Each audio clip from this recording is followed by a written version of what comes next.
자, 한동훈 대표가 최근 들어가지고 메시지가 계속해서 나오고 있는데요. 네. 아까 전에 저희가 명확하게 팩트를 좀 전달해 드렸습니다. 이번에 김문수 캠프 쪽에 한동훈 대표 쪽도 도우려고 했지만 그거를 김문수 쪽에서 이제 거절을 했다라는 사실상 그 얘기가 저희가 말씀을 드렸는데 김문수 후보는 좀 배가 지금 처부르신 거 아니에요?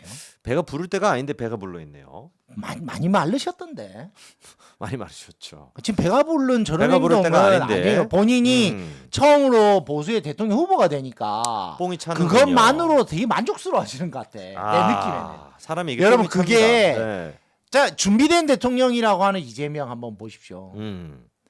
만족이 안 해요. 그렇죠. 예. 근데 지금 김문수 후보는 이 고난을 뚫고 자기가 후보가 된 것을 상당히 만족하는 느낌이에요. 그런 것 같아요. 전 거기에서 이미 졌다라는 생각을 하는 거죠. 음. 이미 졌다. 이렇게 가버리면. 그렇죠.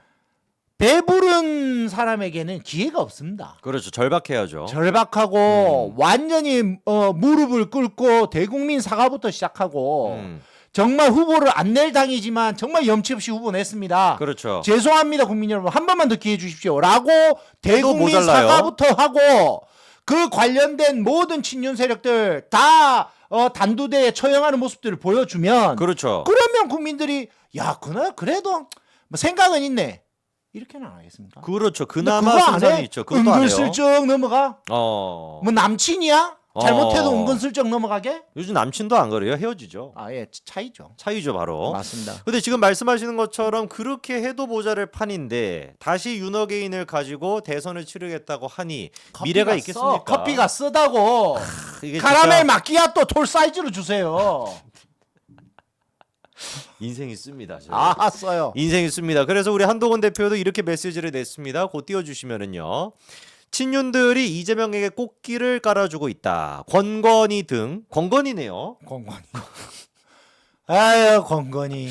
쌍건희가 아니라 여러분 권건희도 권건희. 있었군요. 권건희 등 친윤 지도부가 이렇게 무대뽀로 막 나가는 이유가 뭘까? 이분들 때문에 정말 전통의 보수 정당이 위헌 정당이 될 수도 있다. 이재명의 꽃길을 깔아주고 있다. 이재명 막기 위한 것이라는 친윤들의 거짓말을 더 이상 믿을 사람은 없다. 당을 바로잡기 위해서 끝까지 하겠다라고 했고요. 김문수 후보에 대해서도 입장을 냈습니다. 다음 것도 보여주시면 김문수 후보와 생각이 크게 다른 부분들이 있다. 특히 윤석열 전 대통령의 계엄과 탄핵에 대한 김 후보의 생각에 반대하며 절대로 타협하지 않을 것입니다. 민주주의를 믿기 때문입니다. 그러나 저는 지금 친윤들이 제멋대로 김문수 후보를 끌어내리는 것에 대해서는 누구보다 앞장서 반대한다. 라고 이제 입장을 냈었는데 그러니까 김문수 후보를 끌어내리는 거는 반대하지만 그렇다고 김문수 후보의 계엄에 대한 애매모호한 입장, 탄핵에 대한 애매모호한 입장도 지지하지 않는다라는 거였습니다. 근데 이게 상당히 중요합니다. 뭐냐면 한동훈 후보가 제시하는 제안이죠. 네. 제안은 받으셔야 돼요. 받아야 더 외연 확장이 생기는 거죠. 그나마. 그게 바로 저거 아닙니까? 계엄과 탄핵에 대한 탄핵에 대한 생각은 국민들께 반성하고 사과하고 그에 대한 후속 조치, 그에 대한 통렬한 반성, 그에 대한 후속 조치를 국민들한테 보여주지 못하면 이 한동훈 후보를 함께 할 수 없다. 지금 이거 아닙니까? 그렇죠. 근데 그거는 모든 국민들이 원하는 거예요. 그렇죠. 왜 안 해요? 할 것 같습니까? 안 할 것 같은데요. 끝까지. 찐년들이 또 탁 싸가지고 귀를 막고 눈을 가리고 사 하고 있잖아요. 이번에 자통당 세력에다가 목사 세력까지 다 붙어가지고. 에휴, 그냥 그분 그러고 목사는 가세요. 맞죠? 모르겠어요. 네, 한번 그거 좀 조사를 좀 한번 해봐야 될 것 같은데. 예. 그러면 윤석열이 지금 이제 탄핵이 되고 계엄으로 사실상 이재명이 대통령이 될 수도 있는 이런 마당에 여전히 찐윤들은 윤석열을 손절하지 못하고 계엄도 손절하지 못할 거다. 뭐 당연한 거 아닙니까? 그거를 부정하는 국민이 있겠습니까? 야, 그럼 그냥 대선 말아먹겠다는 거네요, 진짜. 대선은 이미 말렸죠. 말아서 쳐 드셨죠, 다들. 이미 다 들었네요. 이미 다 드셨고 그냥 20일 동안 우리는 그냥 뒷짐지고 쳐다봐야 되는 상황이고. 그렇죠. 그나마 우리 당이 사는 길은 제가 말씀드리지 않습니까? 그 대통령 이 선거 내내 반성과 후속책 그리고 국민들께 사과하고 사죄하고 그리고 대선을 치고 나면 당을 해체해서 완전 무소속 당으로 만들고 당을 없애는 겁니다. 그렇죠. 그리고 국민들의 뜻에 의해서 그다음에 보수 당원들 그리고 보수의 어떤 지지 세력들에 의해서 다시금 리셋 제로에서 재건하는 수밖에 없다. 재건하는 수밖에 없어요. 그게 국민들께 할 수 있는 유일한 정치적 도리다. 그렇죠. 그걸 제가 지속적으로 제안 드리는 바입니다. 단 한 번도 제가 선거 때 이게 투표를 포기해야 되겠다는 생각을 해본 적이 없는데 기권해야 되겠다는 생각을 한 적이 없는데 다른 거는 몰라도 이준석이가 두 자리 차지하게 생겼다니까. 지금 미치겠습니다. 10단위가 지금 다 가요 좀. 그래서 지금 국민의힘에 분노하시는 분들이 야 차라리 이준석이 낫다 이런 분들이 나 많아요. 오늘 문자 한번 보여줄까요? 어. 진짜 한 번만 읽어봐 주세요. 그 단체를 직접 이야기하지 마시고 와 나 이게 엄청나게 큰 민간 단체거든요. NPO 단체장들은 네. 이렇게 단체장들은 국힘당 탈퇴를 주장하고 있다. 이준석 후보에게 간다고 한다.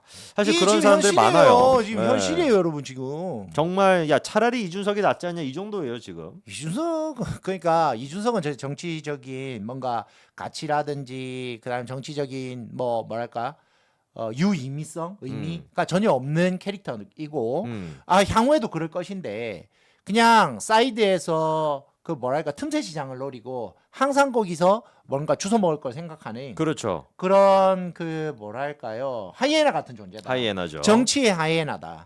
하지만 이번에 정말 제대로 된 썩은 고기를 만났다. 지금 배부르게 생겼다. 개고기도 아니고 썩은 고기네요. 썩은 고기를 큰 걸 만났다. 어. 배부르게 생겼다. 하이에나 떼들이 배부르게 생겼다. 제 주변에서도 그래도 이준석을 못 찍겠다 해서 많이 나오는 얘기는 결국에 기권입니다. 기권이죠. 이번 대선은 나 투표 안 하겠다라고 얘기하는 사람이 제 주변에서 90%가 넘습니다. 90%가 아니라 99%예요. 지금 윤석열의 쿠데타를 그러니까 계엄을 잘했다. 우리 당의 쿠데타를 잘했다라고밖에 뭐 안 되는 거예요. 이렇게 그렇죠. 보면. 그렇죠. 그 세력들이 다 하고 있는 거니까. 제 주변에서 나 김문수 찍을 거예요라고 얘기하는 사람 진짜 한 명도 없습니다. 제 단한 주변에서는 명도. 지금 선거운동 아무도 안 하고 있는. 그렇죠. 아니 지금 22일인가 남았나요? 지금 네, 20일 정도 남았는데 요 느껴지십니까 무슨 뭐 김문수 후보 열기가? 표정만 봐도 저는 참 어. 한숨밖에 안 나옵니다. 저도 진짜 한숨밖에 아주 안 만족해하는 나와요. 그 표정 보면서 아유 다행이다 내가 후보돼서 막 이러고 있어.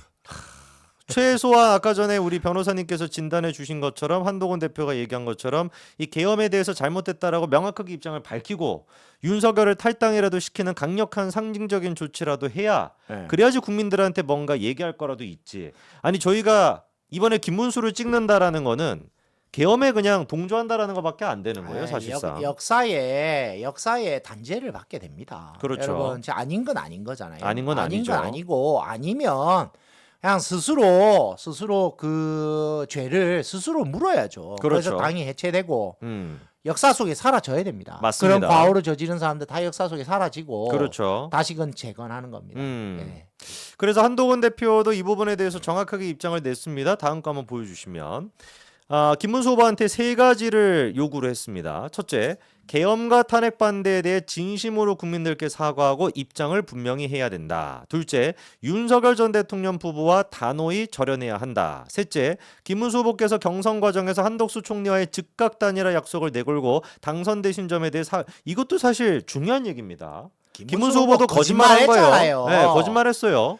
그러면 처음부터 그렇게 이야기하지 말았어야지. 딱 11일까지 자기 안 되고 나니까 하겠다. 나 안 하겠다. 뭐 이건 말이 안 되죠. 그거는 정말 도둑놈 심보예요.